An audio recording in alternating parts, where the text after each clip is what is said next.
Olá, este é o blog Civil Imobiliário e no vídeo de hoje eu tenho enorme satisfação de entrevistar o meu amigo Ricardo Campelo, de Curitiba, membro integrante do Conselho Jurídico da CEBIC e do Sinduscom São Paulo. Ele teve um tempinho aqui em São Paulo e aceitou o nosso convite para dar essa entrevista. Ricardo, obrigado por estar aqui com a gente hoje. Eu que agradeço, Alexandre, uma grande satisfação para mim ter acompanhado esse brilhante trabalho que vocês fazem com o blog, assuntos muito interessantes, sempre que tem vídeo novo estou acompanhando ali no Facebook, nas divulgações de vocês, para mim é uma grande honra poder participar também. E hoje a ideia é tratar de um tema que o Ricardo já tem um texto publicado no blog e que, basicamente, Ricardo, eu queria conversar um pouquinho das consequências jurídicas que advêm dessa norma de desempenho, que a gente, embora não seja técnico, né, a gente tem uma certa dificuldade na leitura de uma norma como essa, mas ela traz implicações tão grandes nos contratos que, para quem milita nessa área de direito imobiliário, nos obriga a fazer a leitura disso e entender novas obrigações que eventualmente podem trazer a todos os players aí do mercado imobiliário. Explica um pouquinho para a gente a respeito dessa norma de desempenho.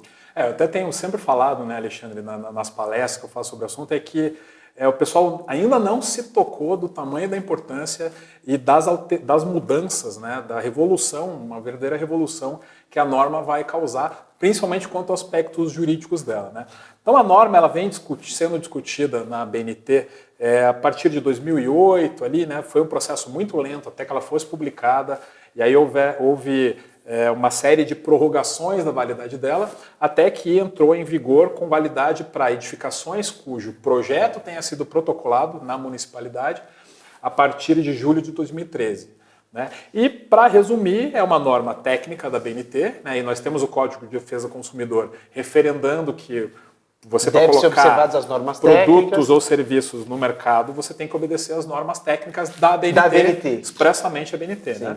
Então a norma ela foi publicada e ela tem um viés muito diferente das outras normas técnicas que já existiam, porque ela se preocupa não com o processo construtivo, ela não diz como que o engenheiro, né, o responsável técnico da construtora tem que se preocupar em fazer a obra, mas ela vai avaliar a obra pronta. Ou seja, aquela edificação habitacional, né, residencial, importante colocar que ela tem essa restrição, edificações residenciais, como que ela pronta tem que se comportar em termos de performance, em termos de desempenho.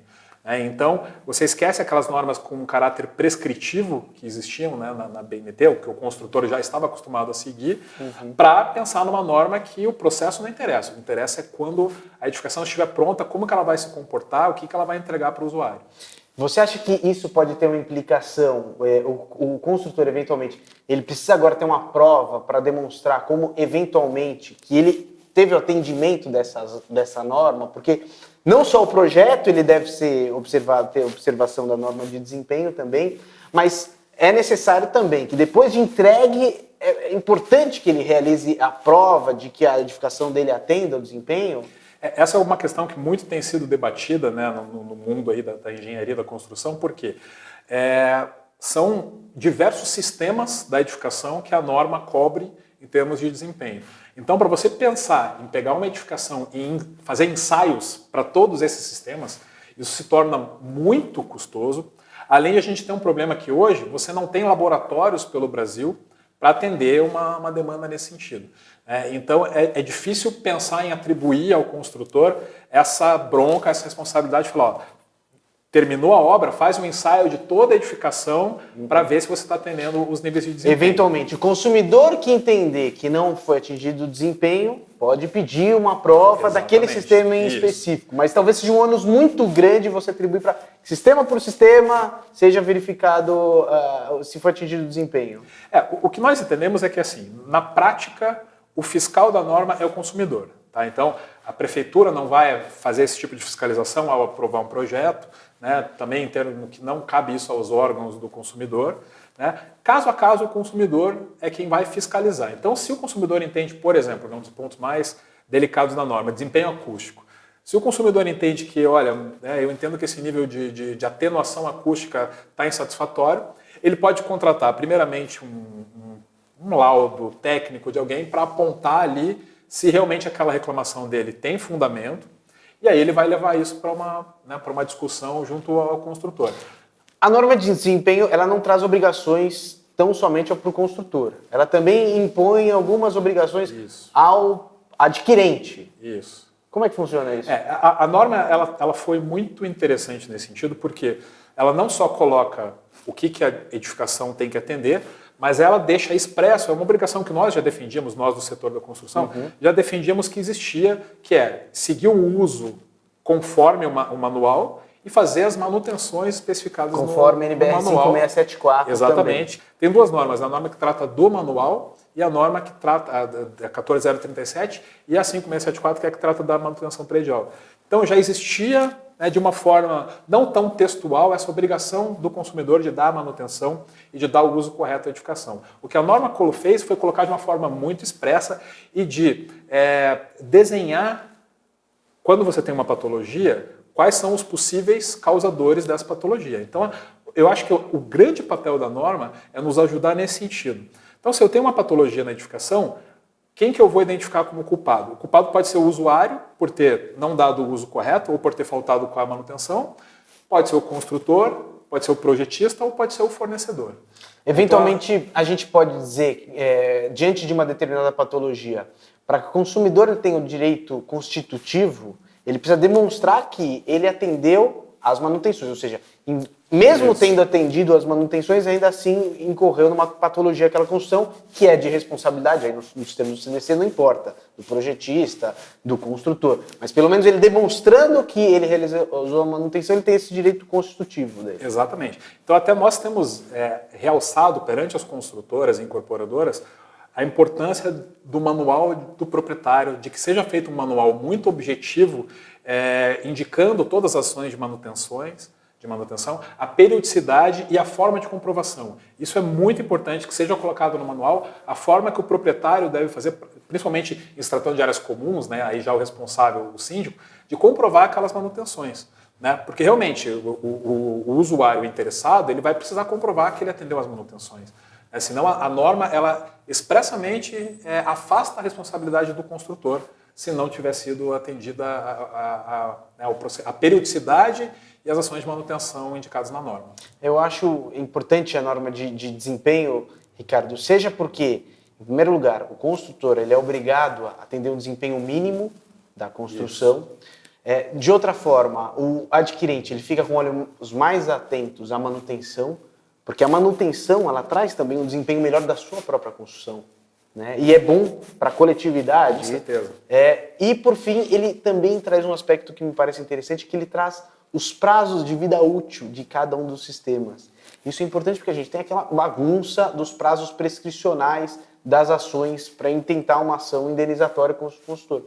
Se a gente imaginar que a súmula 194 ela estabelecia o prazo de 20 anos, foi reduzido para 10 anos, hoje quem defenda que é um prazo de 3 anos a partir do conhecimento do vício, mas se você imaginar que o prazo de vida útil de um determinado sistema é um prazo de 2 anos, naturalmente você não pode impor essa responsabilidade. Então, ele traz também, na minha opinião, um indicativo para nós que somos leigos, para saber, daquele determinado sistema que o consumidor reclama, será que não foi ultrapassada a vida útil? Então, eu acho que isso também é um fator importante. Né? Sem dúvida, Alexandre. Primeiro você tocou na questão do desempenho mínimo, né? Eu acho que isso é bem importante destacar também.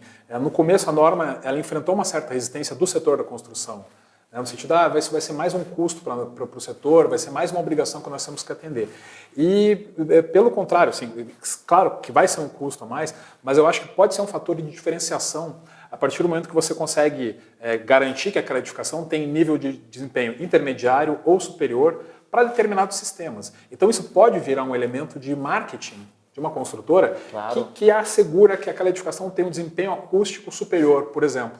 Né? E a gente passar a ter uma noção melhor de qualidade construtiva para o mercado imobiliário que hoje não existe. Quando a gente vai comprar um veículo, a gente verifica todas essas informações, o Fábio, meu sócio, que diz bem isso, né? E que a norma de desempenho agora na realidade, ela vai trazer uma forma mais cristalina na aquisição de imóvel para eu saber. Estou diante de por que esse empreendimento nessa esquina custa tanto metro quadrado e nessa outra esquina custa quase o dobro. Acabar com essa referência assim, de valor do metro quadrado em bairro tal. Ponto. Depende. Se você está tratando de uma construtora que faz um padrão básico, né, ou mínimo, é diferente de uma construtora que trabalha com desempenho superior. Então, eu acho que o mercado deve aproveitar isso para usar isso como um instrumento de marketing. Ricardo, só para comentar da vida útil, né, para não te deixar sem resposta. Né? Acho que talvez a maior novidade que a norma trouxe. A gente já tinha referências de julgados do STJ falando sobre vida útil, mas sem dúvida a norma tem esse papel importante de colocar para cada sistema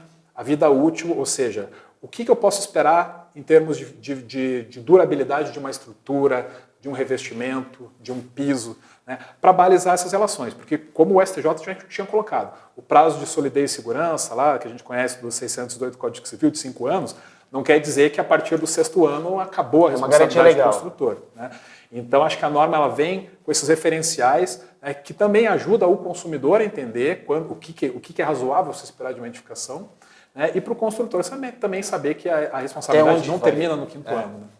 Tá ótimo, Ricardo. Acho que assim, esse tema é extremamente importante e os primeiros empreendimentos eles estão sendo lançados agora. Né? Então, a partir de agora, a gente já está trabalhando alguma coisa, mas certamente a partir de agora, com a entrega desses empreendimentos, aqui em São Paulo eu vi recentemente, está tendo entrega do primeiro edifício de uma consultora que é nosso cliente, que se diz cumpridora da norma de desempenho. Enfim, espero que seja uma norma que atenda e traga melhorias ao mercado. Sem dúvida. Esperamos que o mercado, de uma forma geral, né, se mostre compreensivo da importância da norma e que as edificações se mostrem, né, a gente venha a entender, a partir da aplicabilidade da norma, que a gente tem edificações de qualidade que o consumidor está bem atendido. Isso é importante. Obrigado, Ricardo. Eu que agradeço, Alexandre.